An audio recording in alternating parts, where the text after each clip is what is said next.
Assalamualaikum warahmatullahi wabarakatuh. Halo teman-teman, apa kabar semuanya? Salam sejahtera untuk kita semua. Semoga selalu dalam perlindungan Allah Subhanahu wa taala. Segala puji bagi Allah Subhanahu wa taala, Tuhan semesta alam. Sholawat dan salam kita haturkan kepada baginda Nabi Muhammad SAW beserta para sahabat dan keluarganya. Tahukah teman-teman sekarang kita berada di mana? Ya, kita sekarang sedang belajar di dekat Candi Borobudur, tepatnya di kota Yogyakarta. Untuk kalian yang belum pernah kemari, cepat segera kemari, karena begitu indah dan sejuk loh. Hehe, dunia itu luas teman, banyak tempat indah yang mesti kalian kunjungi ya. Oh ya teman-teman, tahu nggak kalian sejarah Candi Borobudur ini? Menurut bukti-bukti sejarah, Borobudur dibangun oleh para penganut Buddha yang dekat-dekat sini. Ini ditinggalkan pada abad ke-14. Seiring melemahnya pengaruh kerajaan Hindu dan Buddha di Jawa, serta mulai masuknya pengaruh Islam, dunia mulai menyadari keberadaan bangunan ini sejak ditemukan oleh gubernur, yaitu bernama Sir Thomas Stamford Raffles pada tahun 1814 Masehi. Pada saat itu ia adalah seorang gubernur jenderal Inggris atas Jawa. Sejak saat itu, Borobudur telah mengalami serangkaian upaya renovasi dan rehabilitasi.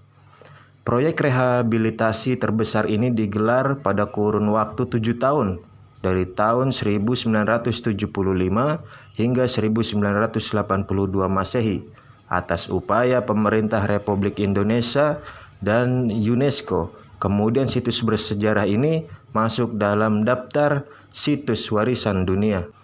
Borobudur ini masih digunakan sebagai tempat ziarah keagamaan. Tiap tahun umat Buddha yang datang dari seluruh Indonesia dan mancanegara berkumpul di Borobudur untuk memperingati Trisuci Waisak. Dalam dunia pariwisata, Borobudur adalah objek wisata tunggal di Indonesia yang paling banyak dikunjungi wisatawan. Tapi saya pernah mendengar Borobudur itu ada kaitannya loh dengan Nabi Sulaiman atau Raja Sulaiman. Tapi belum ada data yang valid karena sudah usang dimakan zaman. Sayang sekali ya. Inilah sebabnya kenapa kita tidak boleh melupakan sejarah. Hehe. Baik teman-teman yang dirahmati Allah, kita akan langsung masuk pada pembelajaran kita kali ini, masih seputar toharoh atau bersuci, yaitu tentang siwak. Apa itu siwak? Siwak adalah sebuah kayu yang terbuat dari akar atau dahan pohon khusus, atau umumnya memakai pohon arok. Contohnya seperti gambar berikut. Pakai kayu apa saja bisa teman-teman, tapi intinya sifat kayunya itu lembut, bisa membersihkan dan berserat lagi basah, sehingga dapat menyerap kotoran atau bakteri yang berada di dalam mulut. Adapun hukum bersiwak yaitu sunnah muakkadah, artinya amalan yang sangat-sangat dianjurkan oleh Nabi Muhammad SAW dalam setiap keadaan, kecuali setelah waktu zawal.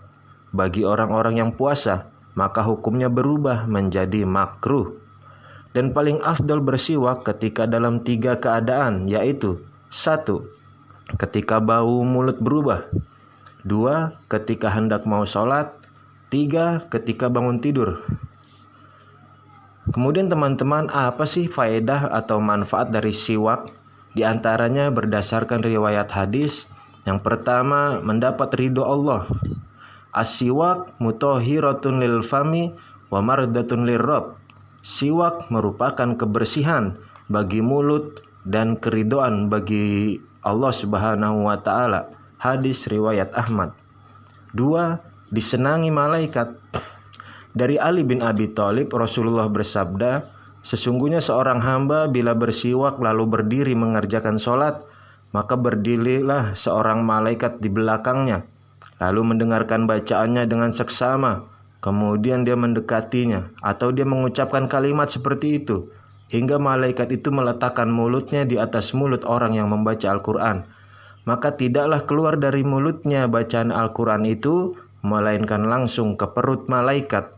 Oleh sebab itu, bersihkanlah mulut-mulut kalian untuk membaca Al-Quran.